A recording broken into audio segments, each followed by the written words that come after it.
因为其实这个夏季赛我们有经历了一些比较其他的一些赛事吧，像洲际赛啊，或是亚运会。然后其实我们自己的练习时间其实相比之下是少蛮多的吧，我觉得。所以我觉得我们有在东部第2的这个成绩已经算很不错了。我们队伍的状态的话，感觉现在还算可以吧，但就是很多地方还可以都在改进。因为我们其实训练的时间也比较少一点嘛，所以我们要更加努力去练习，然后磨练出一些新套路。然后我自己的话，状态也要保持好，感觉最近自己的比赛都打的不是自己想要打出来的效果啊，所以自己也要更加努力去练习。Yeah. I mean, that's the caveat that we have to keep in mind with RNG. Significantly less time to practice, and it actually makes sense if you have the B roster coming in first, if this is you trying to put your best foot forwards, because everyone else has been out at Asian Games, or they've been prepping for Asian Games, and that's been the last month or so for them. Yeah, Rogue Warriors didn't have to go. They didn't send any members towards that event, and I think that's one of their biggest strengths because they had so much time to actually prep 8.16. There's still a lot of champions that we don't know what they're going to bring out. Like, for instance, Mouse. He's still playing right now. Holder's not going to be stepping up, and really we've only seen 2 or 3 champions in the last couple of weeks for him. So does he have the Urgot? That's a possibility. Yeah, I mean, we do actually know what is coming out from RNG, and that is Uzi. He's coming off the bench. There you go. They lose the game, and this is the trap card that they always bring out. It's like, okay, we will bring Karsa off of the bench. We will bring Uzi on to the starting roster. And now this will be an entirely different ball game for Rogue Warriors. Because I do agree with you. I don't think running that exact strategy right here is going to work every single time. Yeah. I think 10 out of 10 times you run up against that roster, this works from Rogue Warriors. Yeah, I don't think it works 10 out of 10. I think it works like 4 or 5 times out of 10 against this right here. We do have to note the big difference between Karsa and MLXG is that Karsa is by far much more stable in the early game. He's much better at getting RNG early kills. So he averages around 3 kills at 15 minutes, while MLXG averages around 2. 50% more action coming out from this position. And more importantly, he has the champion pool to withstand the ban phase. As you can see, we're not lying to you. It is Uzi coming in over Abel.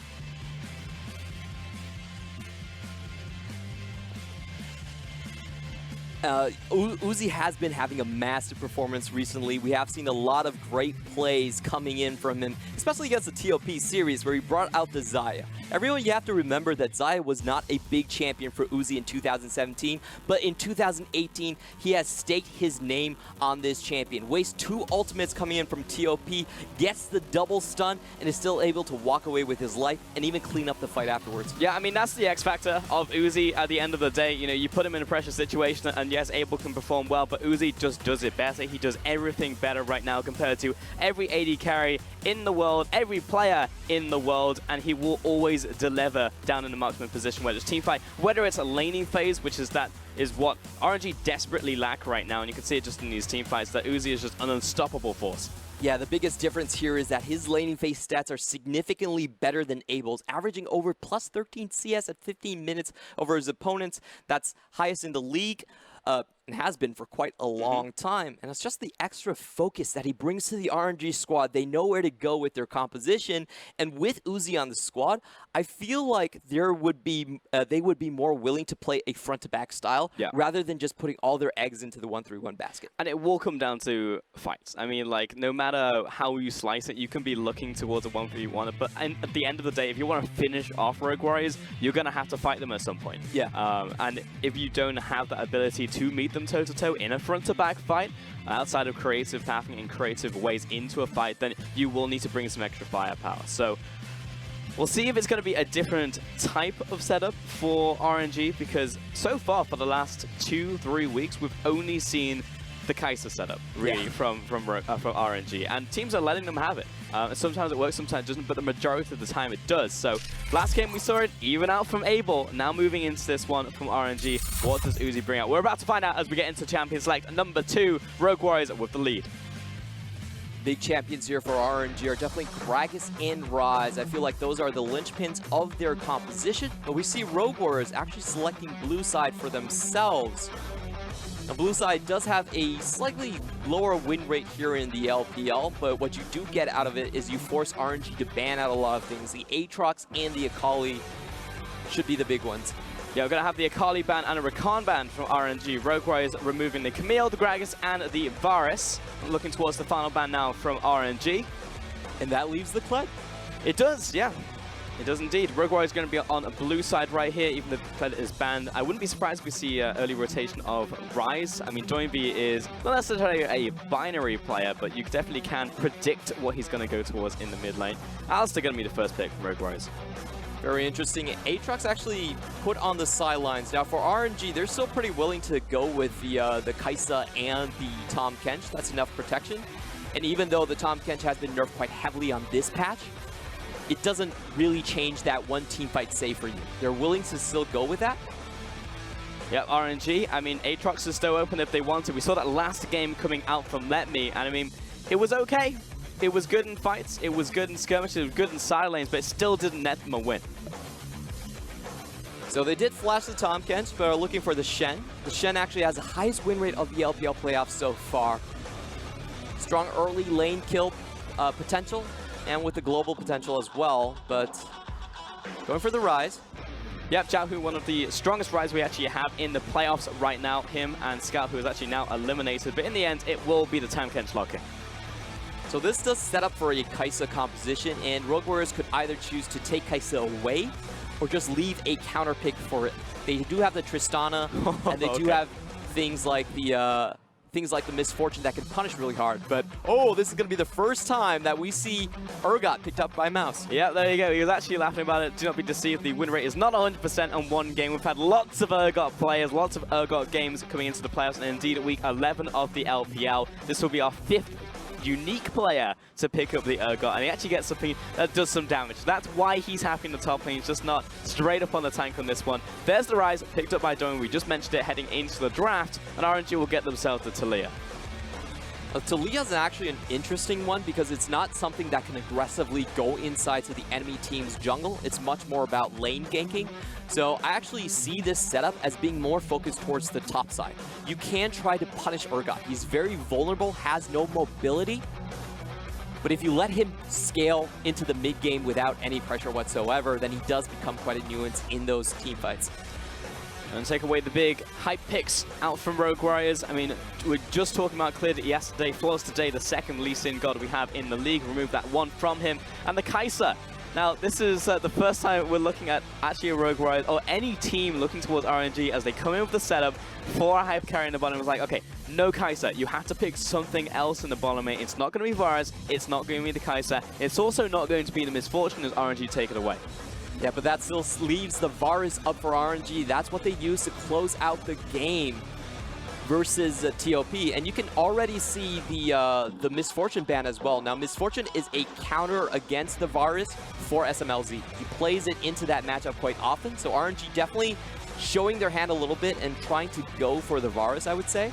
Yeah, it'll be tough though, since it has been banned out by Rogue Warriors already, including the Xayah. Sorry. So probably the Ezreal left. That's true. It is Uzi at the end of the day, so Ezreal is always in that wheelhouse, but you can wait until that final pick to actually lock it in. And Rogue Warriors will have to bring in their bottom lane into completion on blue side. Galio pick up though from RNG towards Jiaohu. For Rogue Warriors, they're still looking for their AD and their jungle position right here. Flawless has played the Xin Zhao. It is something that can challenge the Taliyah quite effectively. Just want a melee champion, just run at her face. Yep, Rogue Warriors considering the AD carry right now, and Jhin, still something that we completely neglected to think about right here, will be locked in for SMLZ. Currently 40% win rate over the LPL on that pick, but we're seeing more and more with the Hell of Blades coming into the meta, and it will be Olaf in the end for Flawless. So we'll be able to get some priority in the top lane and also the bottom lane. Great in those long lanes. And Jhin is such a SMLZ special. He's pretty much the only one playing it so far in the past few weeks. And I actually like the composition right here because you look at the enemy squad, it's most likely going to be just probably 2 tanks in the front. You're not going to have that third frontliner, so a lot more targets for SMLZ to really focus on. Oh, and he just straight up locks it in. Okay, no hesitation. There's the Bane out from Uzi. You take away all of the other picks. You're going to force me onto it. I'll just do it. Really just laying down the gauntlet, Uzi. I have to say, this isn't the greatest composition to run a Vayne against. Does have a weak laning phase, and you're also looking at the Rise that can instantly stun her, as well as the Alistar. The last time Uzi did bring the Vayne out, he was demolished in the laning phase. But this is what he goes to. When all the chips are on the table, he does turn toward Vayne. a lot of stakes on the table for such a weak laning champion to be selected. Yeah, we've got a lot of different champions in this game. Getting to see the Jhin come back out here, the Urgot into the top lane now for Mouse, mid lane Galio, and also the Aatrox getting to see more and more of that actually sneak out of the first phase of bans. And yeah, I mean, he's just gotta have a bit of giggle about that one. Yeah, he's definitely having a jolly good old laugh with Heart. I can't believe you actually went back to the Vayne. Definitely not a meta pick. We haven't seen it in a very long time. In fact, Uzi was the only one to pick it in the LPL this split. I mean, it's crunch time right here for RNG. Is it really? It absolutely is, Clement. Game 1 goes over to Rogue Warriors. We're in semi-finals right now. If they win right here, RNG will lock themselves into Worlds. If you want to get a series win at any time in the LPL, it's right now. My point is, I don't think you do yourself any favors by taking the Vayne. Like, there's a lot of things that can go wrong with the Vayne, and from what we've seen from the laning phase, it's very difficult to actually make it work. Also, the Tahm Kench, the cooldown drastically increased. So if you use it the first time, you're basically throwing a signal towards the enemy jungle to gank you. Now, Clement, I know that you've been here for around a year now in the LPL. Yep. Sometimes you just gotta have faith. You've got to have faith in these historic picks out from these historic players. You look towards Cliff, he locks in the Evelyn. You've just got to go for a trust fall. They're going to go for a trust fall. I, as a caster right now, going to go for a trust fall. It's going to work out. Hey man, I'm ready for the hype. I'm ready for the unbelievable plays that are about to come out from Uzi. But my analytical brain, there's a lot of fear in there. Believe in your heart. So Believe in the heart. For Uzi and RNG.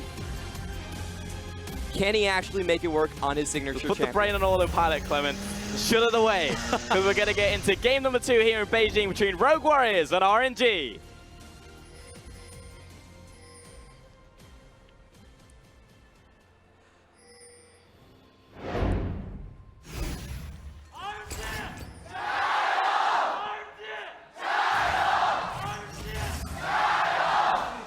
Going to be a flash. It has to be, yeah. They're still going to chase him, though. Flawless with the flash after. They're looking for the kill right now. Has to dodge out of the axe. Here comes Karsa out from the jungle, but that's first blood to Olaf. Very unfortunate situation. 2 flashes expended right here. Urgot came in from the bottom side, completely closing it around him, plus the Rune Prison. 2 flashes down. Rogue Warriors take the advantage. Yeah, I was a little bit surprised that Flawless was able to land his first axe. I mean, Let Me should have had vision of him coming in towards the brush, but he still lands it anyway and gets the first blood there. This is going to be a repeat game, because if you look at Mouse in the top lane, he still has his flash up. Yeah, he's still good in this top lane. Has the rise. Wait a minute. Okay, there's more to talk about this one.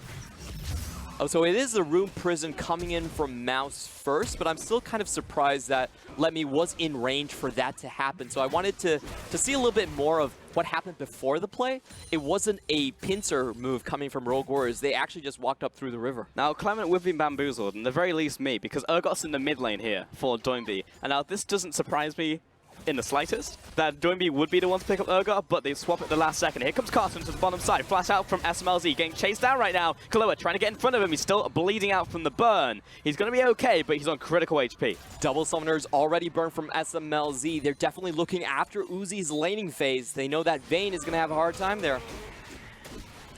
They go Flawless into the jungle. Taohu's just going to turn the corner, spot him, try and take away as many of these as possible. Only takes 1 though, charge up the taunt and walks back towards the mid lane. Flawless getting a lot now in the top jungle. That is just straight up his. He's going to get stopped once more, but it doesn't matter. He always has a level lead, and that should be a pretty difficult matchup for the Galio. A lot of range harass is going to come out from Urgot, and it's all physical. Karsa, once again, looking towards this bot side. SMLZ out of potions, down to 50% HP, tossing out the pebbles. Teleport coming down, trying to shut them out. Double teleports out from Rogue Warriors, completed. And our RNG will look to back away. Karsa trying to get an escape into the jungle, but he's being chased out right here. Flawless pushing him back, and that's going to Q down from Doinby and the kill. And Karsa is so far behind in the jungle tempo. He's still level 2. Tried to gank twice, but he was sitting on a ward the entire time. So a very easy counterplay coming in from Rogue Warriors. Another kill, 2-0 to start off this game. They're coming in hard, they're coming in fast in these skirmishes, in these catches. 1 kill over to the jungle, 1 kill into the mid lane. We're going to talk about the fact that we have mid lane Urgot. Now, we just saw this yesterday, in fact, out of the LCK finals happening at the same time as our EDG and JD set. And it's just like, who in the LPL could possibly bring an Urgot to our mid lane? Well, thankfully, we have Doinby. Definitely. I've been having a bit of discussions with the Chinese caster on what they think about the Urgot, and it's mainly been a tank with a lot of upside. You always are going to win your laning phase, and in the team fights, you actually can have the potential to do a lot of damage just with your execution abilities. Oh, Uzi getting trapped in place there from the flourish from SMLZ. I mean, yeah, a lot has been nerfed around him, and his legs still do a lot of damage, getting up to 8% base of maximum health damage, 2.5 seconds in a team fight, very strong.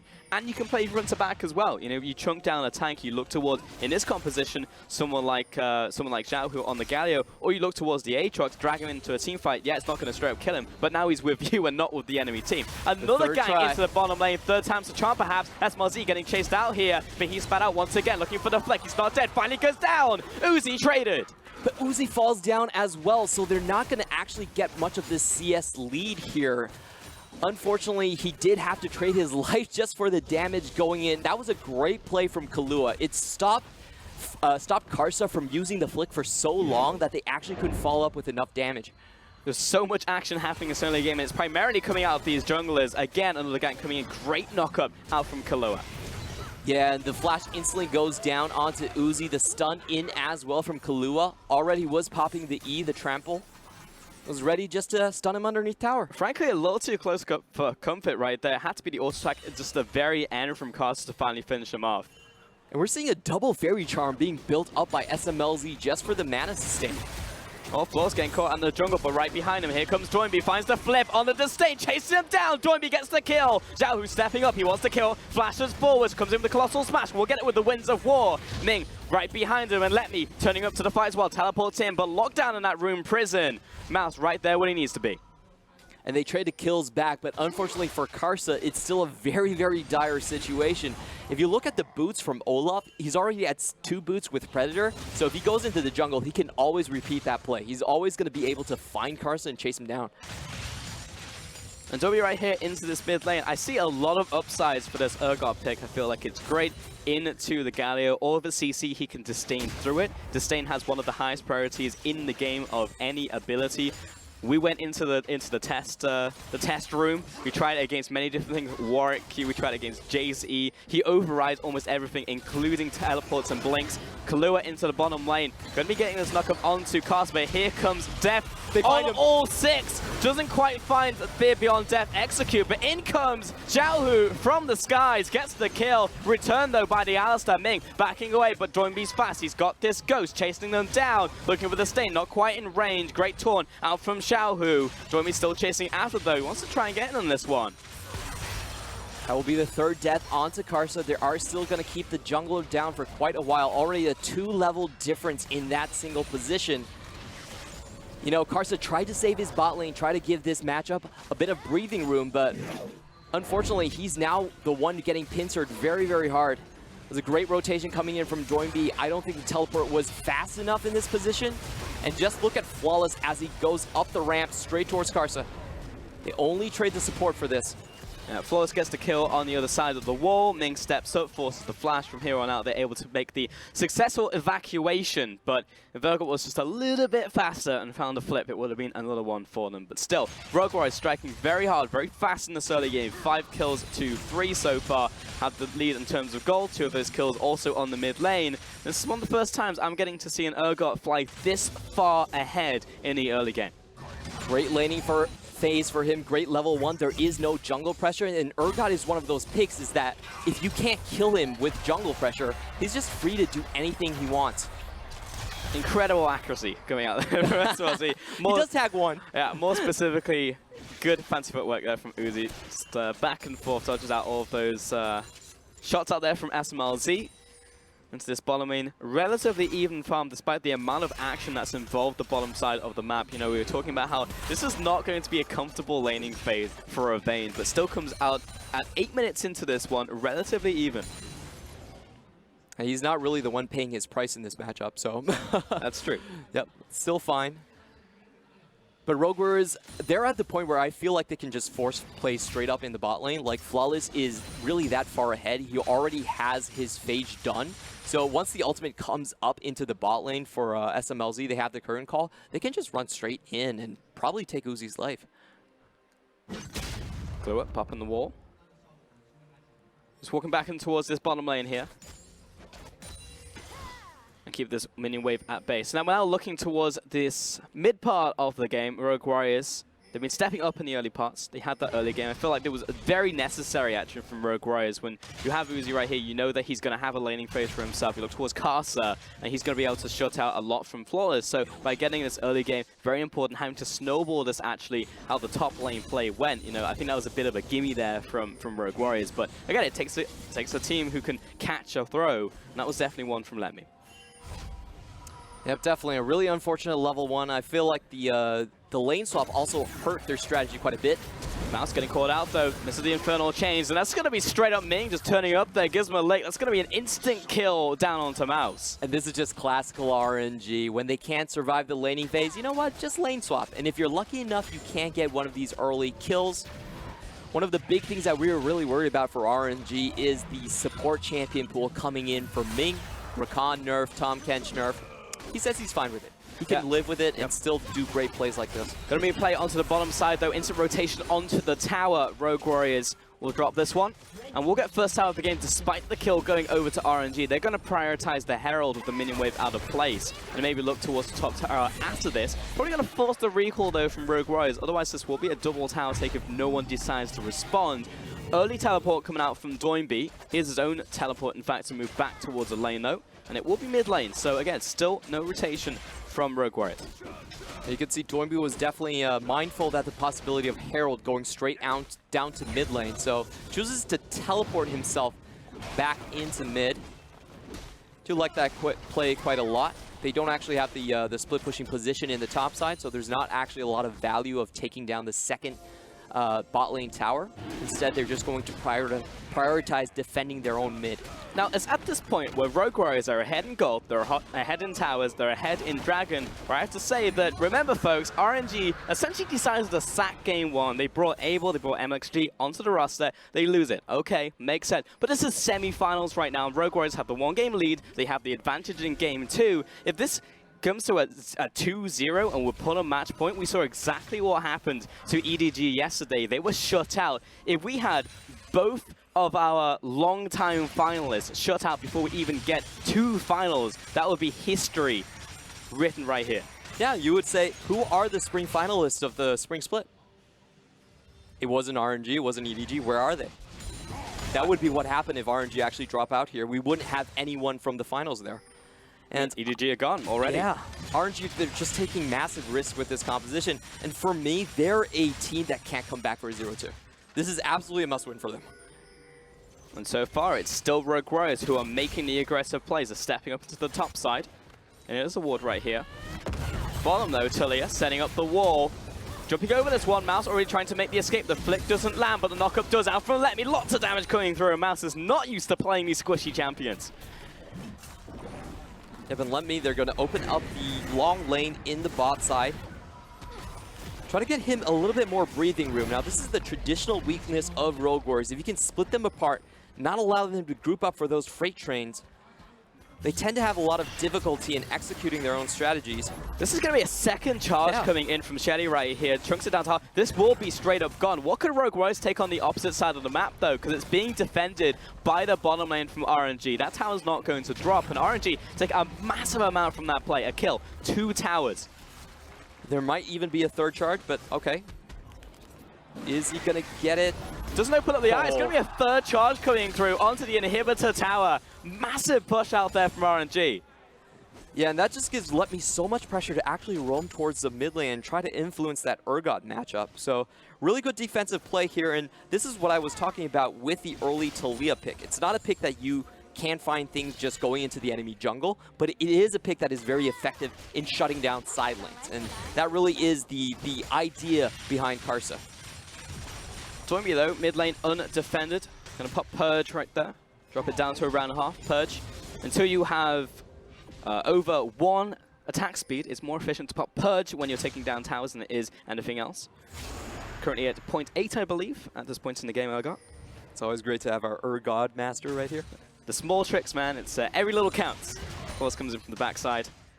Just there to back up Join in case anything happens. But this Urgot, pretty big. 14 minutes into the game, 2-0-1. Has the Black Fever completed already. Actually went for the stopwatch out of runes as well. Yeah, I'm just worrying about the team fights. If he does get an execute off, the fear range is actually incredibly large. He could accidentally hit Uzi just in the moment. So, you know, there's so many tools that Rogue Warriors really have to eye down Uzi. I feel like he really needs quite a sizable advantage before they go into that big 5v5 team fight phase to come out ahead. Now, we actually haven't seen a lot of Urgots come out of lane significantly far ahead. Even they come out even or behind typically. We see a lot of people, the adaptations coming out yesterday from JD was massive. Uzi getting logged down. I mean, the setup there from SMLZ. In comes the defense, but Kahlua, the Ignite comes down. He's going to tick out for this one, and Flawless once more. He's cutting off the minion wave, trying to find the evacuation. No one there to stop him. They saw the Abyssal Void happen in front of them, and Ming just takes them away to safety. That could have been stopped by just an axe or an undertow, but didn't happen. Fortunately enough, RNG to run away. Oh, in fog of war, RNG jump out, surprise Flawless. They'll take him out and stop this push from happening. In comes Karsa. He's trying to follow through, but instant taunt comes through. SMLZ gets blasted, and so does the support. And Rogue Warriors get a taste of their own medicine. A surprise turnaround from RNG after they lost Uzi. Flawless didn't expect that. I think that was one of the times where I look at RW and saying, why are you setting up? In any other scenario, they would just rush the tower, you know? Yeah. And it was actually them getting caught up in their own setup because RNG were just like, well, I guess we'll just leave. Ming just brings his ally to safety and everyone recollapses onto the play. Doinby into the mid lane though, chasing down Uzi. Infernal Chains are on, drags it back towards Let Me, getting kited for days. The eternal Urgot problem. Kill over to Uzi. Great roam from Let Me to cut that path off as well. You could see the chase potential coming out from the Urgot, however, in that play though. With the Unsealed Spellbook, you get the exhaust, you can walk people down quite easily, and your ultimate also does slow. And Flawless, he's literally just chilling with the minion wave. He's having a conversation, he's saying, how you going, guys? And literally, too easy from RNG. Out of Fog of War, find a flick back, flash forwards, and everyone just launches themselves onto that dual lane. And honestly, the big reason for that play was actually but the action Kahlua right caught away. out, and he's just straight up dead. The cow is instantly down. I mean, Karsa is getting so much work done. Yep. In the previous play, what really happened was Doinby walked over a ward in the river. RNG knew that the Urgot wasn't around the area. They were instantly going all in. So a little bit of a miscommunication between the Rogue Warrior members. They probably should have backed with Doinby going to another lane. Either back or go in. But there was not necessarily hesitation, but there was just a pause on the play where they just all stood there waiting for the minion wave to crash, waiting to just siege the tower. But weren't really thinking about the rest of it. Uzi, while all this has been happening, has been the beneficiary. He's picked up a bunch of farm, managed to catch up. He's got a kill under his belt now as well, and picked up the Blade of the Rune King. We're cresting the point in the game where we're moving towards mid-game, and the Vayne is not shut out, and that just signals the alarm bells, honestly, from Rogue Warriors. When it all comes down to it, Uzi still goes back to his Vayne. That's always been a crowd pleaser. There's so many times where he shows a Vayne, but then doesn't pick it. And I'm just surprised that he's still willing to do it in this meta. They do have the protection set up for him, but it's still going to be a very tall task. Yeah, total amount of fan votes coming out there on the bottom of your screen. Uzi's only been playing in the set for 17 minutes, and he has almost 50% of the total votes. Definitely expected. You heard Beijing go absolutely wild for RNG, managing to win that last skirmish, that last fight, gain advantage in this game, and for the first time in the set, take the gold lead. Top lane going to be falling, going to be exacerbating this problem. Dragon did go over to Rogue Warriors, but RNG set up to succeed, set up to punch back in this series. Yeah, what I want to see out of Rogue Warriors is for them to try to use the current call and actually set up a big freight train fight. The 5v5 that they're always looking for. And they actually have a lot of tools to do it. They could realm warp the Urgot into the backline directly, and that would set up such a strong position for them. But if they let this game just go on as is, I feel like they're giving way too much room for Uzi to just scale up. But frankly, it might already be at that point. I mean, Uzi's managed to get out of laning phase, free farming in the mid lane. Everyone's just literally just force-feeding Uzi farm, and Rogue Warriors aren't doing anything really to contest this. Yes, they can play front back. They've got that Urgot in there now. They've also got the Jhin to lay down covering fire. But Doinby, while he's building towards his righteous glory, I'm looking for ways to actually get on top of this Vayne now. And if he's just sat at the back of a fight, Flawless is going to gun towards him, but there's so much damage, so much in front of them. Like this Galio, who's actually just pushing him away from the red buff single-handedly. I don't think he survives the run to the backline. You're probably right, but Rogue Warriors, they have to find something on the map, and just look at their bot side currently. That's so much time that Let Me actually has to roam. RNG going for it. Double rotation as the Abyssal Void and the wall coming up here. Flawless already running away from the play, and everyone's collapsing on top of Doinby. He cuts vision in the 1 versus 3. He's taunted, he's knocked back again. He just can't catch a break. Yeah, Rogue Warriors can't really deal with the RNG split pushing currently. There's just... They need to group up and be the ones that really force the fights. But they need to do it in a concerted effort. Try to get some slow pushes on these waves. Try to get a slow push on your side of the map, and then rotate and try to force something. I feel like that's their only move right now. If they continue to let RNG just split them up, this is going to happen over and over again. There's no way Urgot survives any of these catches. I mean, this is what we wanted to see from RNG. Split up RW before they can get together, before they can even reach those skirmishes. Pulled in, knocked back. I mean, he just could not move. He couldn't do anything in that fight at all. But this is how you've got to do it. This is how you've got to keep it up. I want to see more objectives now picked up by RNG, though, because we are equal in towers. We have the gold advantage, yes, but turn these into something tangible, because Rogue Warriors, if they do get towards mid-game, we've seen it a million times by this point. In those Baron setups, in that mid-game, they will somehow just find a fight for themselves. But the re-engage, there it is, Kahlua jumping on towards Uzi. The Devour's down for another 20 seconds now, as Doinby's pushing forwards. Teleport coming down from Rogue Warriors. And RNG are set if they want to go for this fight. It's been paused out by Mouse, though. Now, this is a good situation for Rogue Warriors. They're looking to extend and then go back in onto the fight. They do want the big 5v5s currently. It was a good double knock-up coming in from Kahlua. But unfortunately, the slow did not land from Doinby, so the play does fizzle a bit. But this is exactly what they're looking for. It is indeed. Mouse, though, cancelled his teleport, will be up sooner, but Let Me here still has his full teleport. He can move to that side lane. Xiaohu's about to get his own as well. And Doinby still sat on his, but teleport advantage, cross-map advantage over to RNG, and that's exactly what they need, exactly what they want. They can keep splitting up Rogue Warriors and have priority when they do so. We've seen this play a million times just in the top lane. Another catch for Doinby. You can see how careful Doinby is actually approaching these waves right now. He isn't willing to venture across river. The multiple globals right here, 3 semi-globals on RNG's composition before the teleports even come into effect. I mean, he's right to do so. There were literally 2 people setting up the brush right next to him. They were ready to pounce on his face again if he pushes up past that river.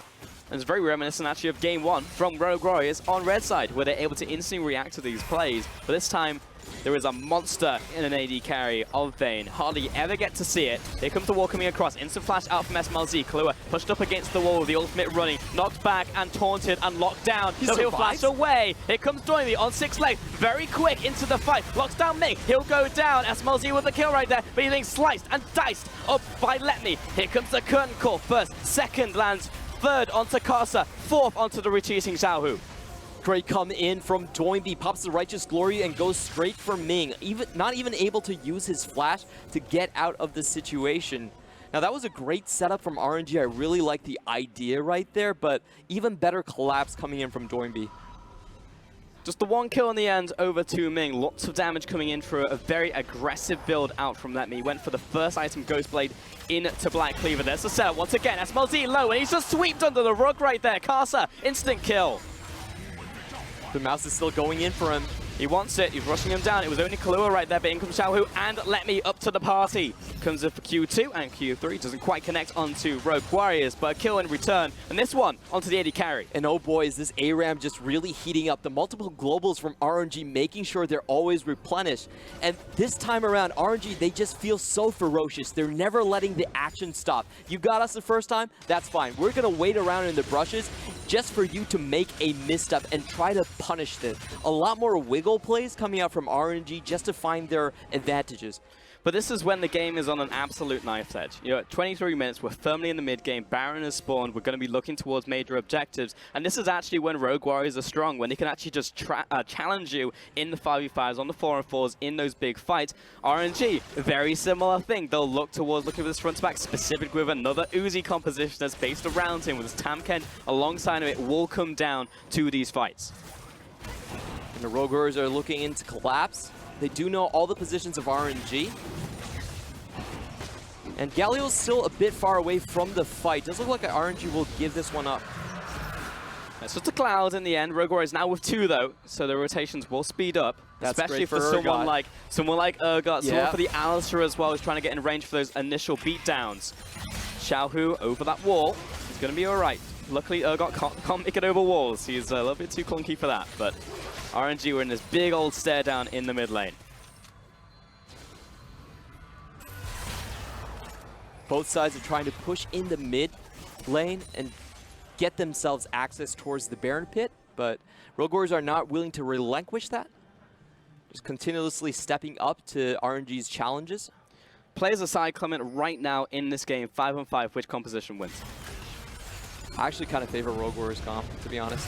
Well, we're about to find out, because here comes Let Me, Xiaohu from the sidelines. SMLZ is already dead. The AD carries down. Kahlua kiting backwards, and Olaf, he's on the retreat. He's the one that Ragnarok's going at all. Doinby drags in the top laner, but he's able to crawl back to his team. 2 kills to RNG. Yeah, the execution does not go through the GA, and they're unable to find any kills back. The first, I believe it was a flick coming in from Karsa, but it did look like SMLZ was instantly stunned. Just taking out the fight completely. The setup was there from RNG. The wall came across, beating out the round warp.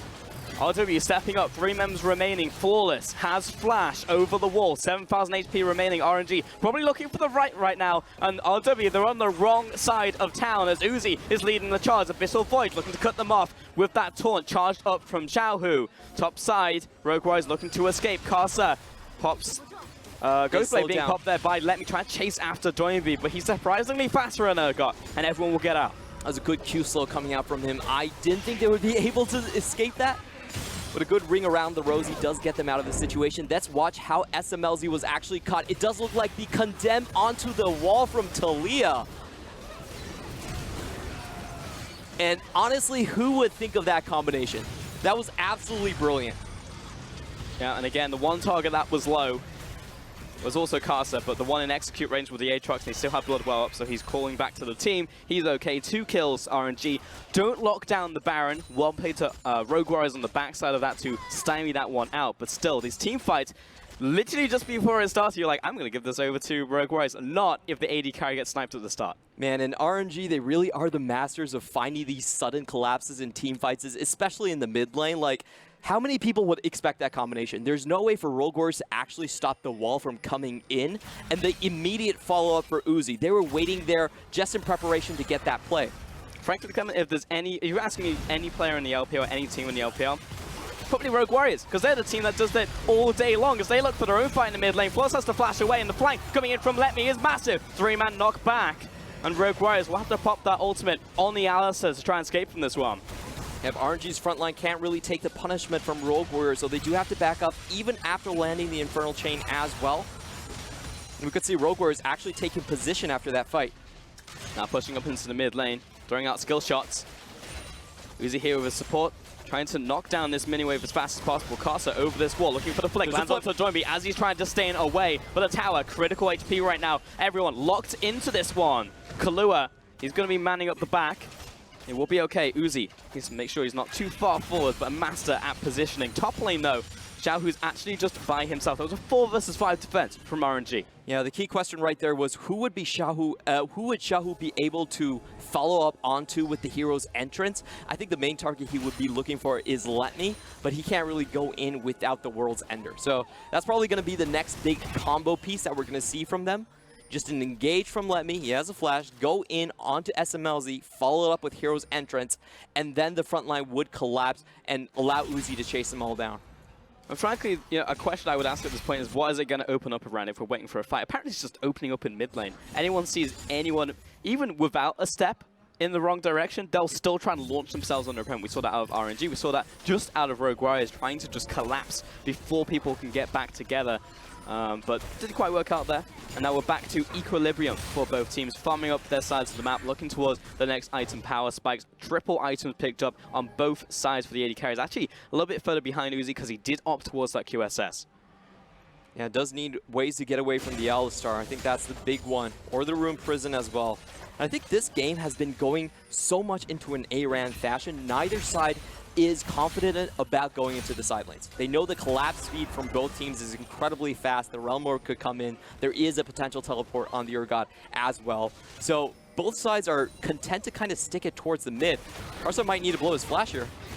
Flawless against the edge of the pit, but he managed to just push Flawless away with help of Baron right there. Knocks him down to half, so not even needed. And Ming will be his flash, so he'll wait over the wall. The getaway driver. Very important matchup for RNG. As you said, this feels like a must-win for them. If they go down 0-2 against Rogue Warriors, of all teams, one of the most dominant teams in the LPL right now, I don't see them looking for a reverse sweep. And against very few teams right now, in the top echelon of teams in the LPL, do I see a reverse sweep even happening? Yeah, it's so hard to actually complete. Rogue Warriors, if they win here, they aren't automatically going to Worlds. There's still a chance for RNG to then overtake them with points.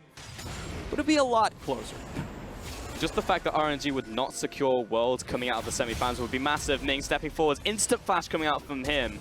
But another flash coming out from Kalua. He locks him down. Deadly Flourish off the backside. And Xiaohu, the rest of RNG, trying to react to this one. Here his entrance comes in. Triple lockdown. Managed to find Doinby. He's knocked back and he's sent all the way to the backside of his team. Xiaohu pushing forward once again. Here comes the Talia wall and they are committing to it despite Uzi trying to chase him down. He does not want to go towards this one. He managed to take down Flawless, puts him into the ground, and the rest of the team crumbles around him. Mouth, the only member remaining, forces Caster into his perfect timing. But triple out from Let Me. And Let Me with a great flank. RNG lost one member off of the initial team fight, but they were able to draw Doinby into a really poor position. He took 75% of his HP before even popping the Gargoyle's Stone Plate, and then Karsa closed the trap. You're going nowhere, Rogue Warriors. Let Me around the flank, goes around the red buff, and then picks up a triple kill for himself. That was absolutely masterful collapse from RNG from 3 different positions.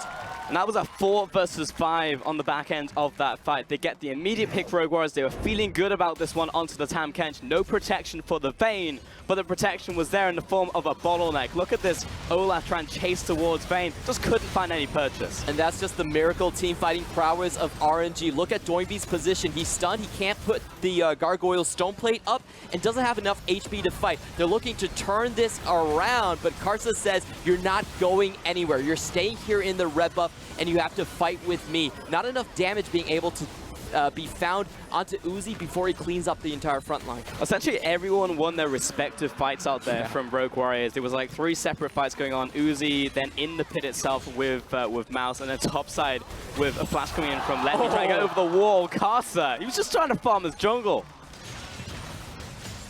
It's no quarter for Flawless. They're going to push on. Rogue Warriors are probably going to have to give up this tower. Look at the bot lane as well. Let Me already setting up a very deep dive. The minions are down though, and Doinby is keeping up the side, preventing Karsa from coming in for another flank. But while it was a shaky start for the man, he's absolutely just paid it all back. Constant picks, constant skirmishes, fantastic walls in these team fights midway, all to set him up, just keeping Rogue Warriors into a fight that they do not want. Karsa again sitting on the flank with Let Me. This duo over and over and over again. Xiaohu off on a side lane, the split push Galio. It's all coming up RNG. Yeah, the ultimate is still there for Galio. He can enter the fight at a moment's notice. And I just want to say, RNG, they understand the dynamics of team fighting so well. The way you want to fight with a Vayne is to break up the enemy front line into separate little pieces so they can't focus you down all at once. You're basically making it a solo fight on 3 different fronts. And in that type of situation, Vayne reigns supreme. Great condemn there onto Doinby as well as he's Righteous Glorying forwards. And really, the last line of defense is going to be in his inhibitor towers, but in the bot lane, Lemmy's already almost taken his. And RNG, they'll get a lot off the remaining Baron buff, another 90 seconds to go. team all recalling here from Rogue Warriors, pretty much giving up the mid lane. We'll be trying to make the double down defense onto the inhibitor in the mid lane. Bot tower is also just falling. So RNG, they have access into the inhibitor if they all want to just rotate towards the bottom lane now. All right, Karsa is setting up a wall, trapping the mid. They do still have the Baron up for quite a long time, so... Yeah, only 2 on the right side there, but they do manage to wait this one out, Rogue Warriors, and the bottom side slowly being seized away, though. Someone has to deal with this Aatrox at all times, otherwise he will just take that inhibitor. And it's being pulled left and right here from Rogue Warriors. Ooh. It's a lot of damage, though, out from SMLZ. This team still hurts. And that wasn't even a 4th shot. Heroic entrance into the bottom lane, supporting Let Me, chasing it down. Doinby goes into the gargoyles, off to the side. Kalua looking for the flank as well, but we're looking at Uzi. He's untouched as he pushes forward. Infernal Chains comes down, drags back in. Doinby into the fight. Q3 is big. Uzi gets his first, looks towards the second. Massive taunt coming through from Xiaohu, and it's just lights out here from Rogue Warriors. Nice return double out from Mouse, though, and in the 1 versus 2. Karsa, he's the only damage remaining. Managed to take him from the maelstrom of damage that was Rise. And hero play coming in from Mouse. The extra damage on the spread, the Flux spread, was able to take down RNG, who are surging forward. He manages to get the spell damage onto Uzi with flash, with heal. That was a miraculous save. If he didn't get all of his damage output out right there, that would have been lights out for Rogue Warriors. I mean, clutch there from Mouse. You typically think of him as the tank player, but on the carry, saves it at the final hour. And the start of this fight actually looked really good for RNG because no one was able to even touch Uzi. No one was even attempting the dive. They were trying to move backwards away from the firestorm given by RNG. And front to back, but we have to pay attention to Rise. I wasn't looking, and suddenly RNG were not looking either. Let Me low. Ooh, he falls. The AoE spread. That was one There spread right there, here. a second, a third. Yeah, Spell Flux into Overload. Ridiculous damage coming out from that Rise. The setup was there in the first half, and no one was looking. Everyone thought the game was over. They were chasing into it. Everyone forgets about Mouse. Yeah. I mean, look at his damage at the end of the fight. It was all burst at the very end of the fight. That wasn't the consistent damage. Consistent damage was coming in from SMLZ to soften them up. 25 stacks already acquired on Karsa. That's a Absolutely ballsy pickup, by the way, after the early game. He was like 1-3, and he was like, now's a good time to pick up Soul Stealer. Yes, it's worked out now that he's 7-3 and 15, and he hasn't died since then, but... When your second death making that comes come at to level play. 2, and you still go for Magi Soul Stealer? And again, it paid off. It worked out for RNG. They had the confidence that it would work out from there. 8,000 gold lead. Base is being cracked open. But there's still fight left in Rogue Warriors. And with Baron spawning just under 2 minutes, Elder under 90 seconds on that spawn, there is still a shot, maybe even 2 shots, for Rogue Warriors. You're going to have to find a situation where they can be the one aggressing onto the enemy team. And the most important part about the team fight is that they need someone to focus their eyes on Uzi. He's been getting away with the damage so far. The front line always collapsing for Rogue Warriors. And unless you're killing him on the backside of a fight, it's so very difficult to even get to Uzi in the first place, especially if you're playing into the jungle. He's going to play around those choke points. We saw it in the top side in that red buff fight. Even in that one, it was essentially a miracle. You called it. It was a miracle coming out from us to even find that kill because Uzi was pushing up onto the front side because he thought that was just light up. That was game right there. We just finished it off. But to actually take him out when you have Floss at this stage of the game, he will not make it to the backline. Doinby will not make it to the backline outside of a flank coming in from Rogue Warriors. It does feel like Rogue Warriors are running thin on options. Both of the Elder Drake and Baron are about to spawn. So I feel like RNG, with the bot inhibitor already down, they should just focus onto the Baron first. Then try to make a clean rotation for Elder. They could take both.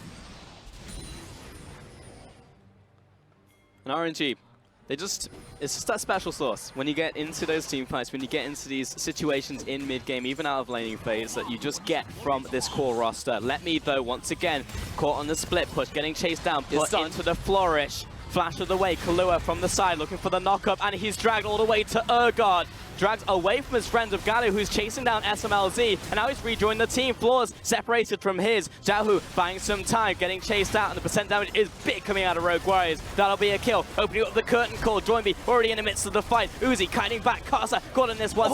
Save out from Ming. The recall coming in from Let Me, and here comes a massive wall. Multiple critical health bars. Kahlua and Joinby essentially out of this fight.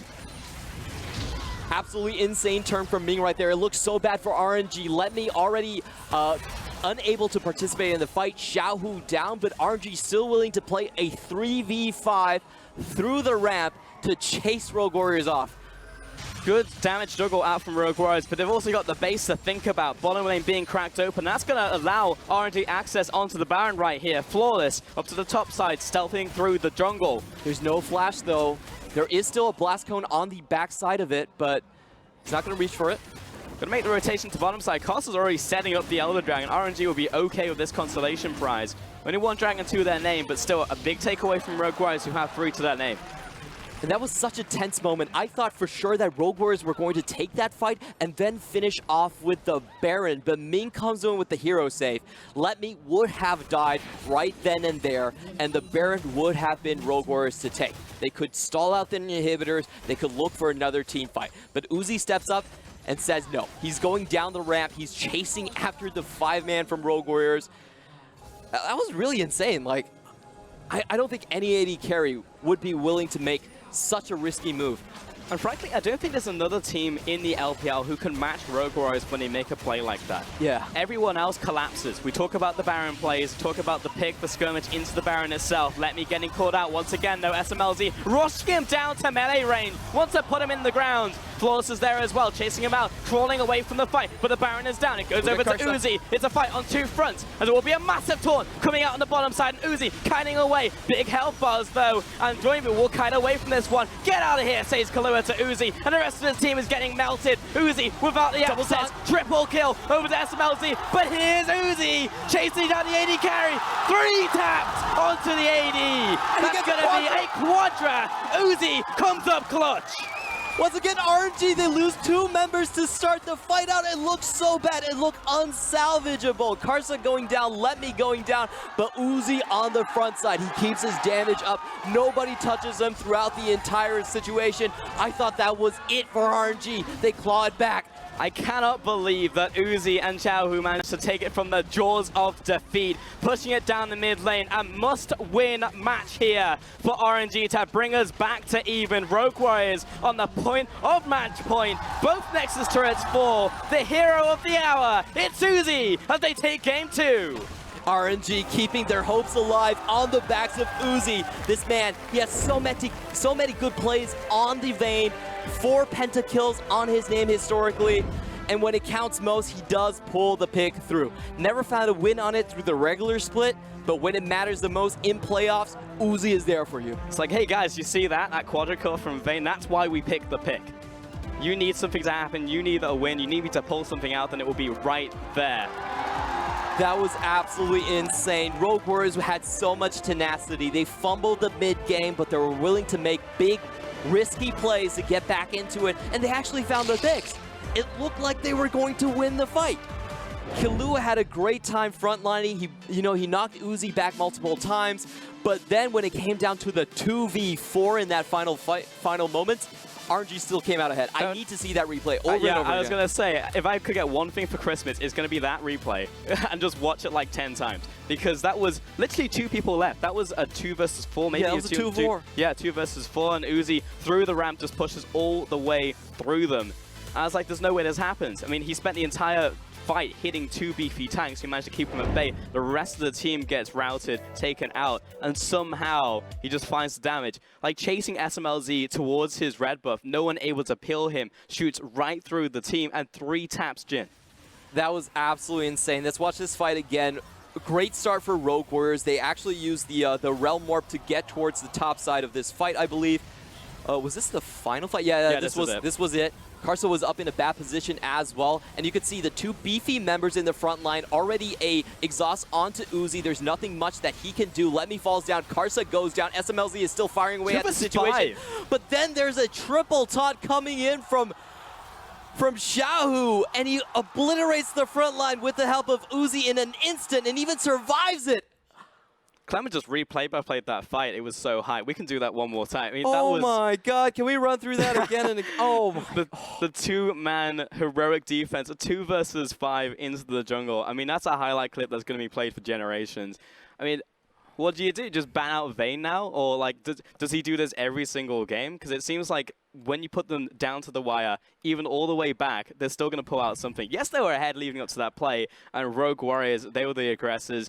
Props to them for even making that play happen in the first place, but it seems like there's no getting past this man. The thing is, I don't even know how you play that better as Rogue Warriors. You had the 2 frontline tanks right in front of Uzi, exhaust onto him, you kill 2 members, you kill 2 massive damage dealers in Karsa and Let Me, and you still lose the fight. Like, how does that even happen? Like, sometimes a player just comes up clutch, Clement, but then it comes down to the rest of the match, right? It's just like they were maybe too far behind even getting to that point in the game. The game was probably lost before that fight even erupts. And that just goes to prove what the LPL players have been telling me all along.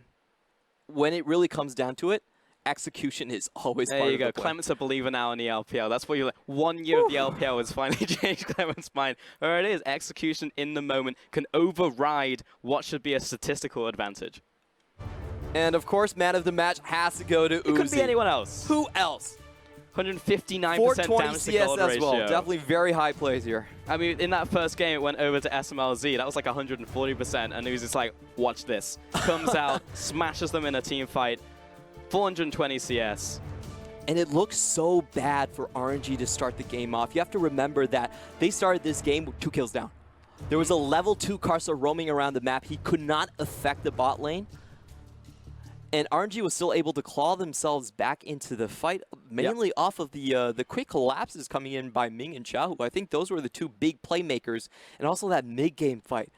The Talia wall into Condemn, like, that was just beautiful to watch. Yeah, like SMLZ, how do you even predict that, You right? never Like, think we about praise that. SMLZ for being one of the players with the best team fight positioning. Whatever you say about the laning phase is okay, but in the team fights, he is the guy that you can say 100% he has the safest hands of any marksman.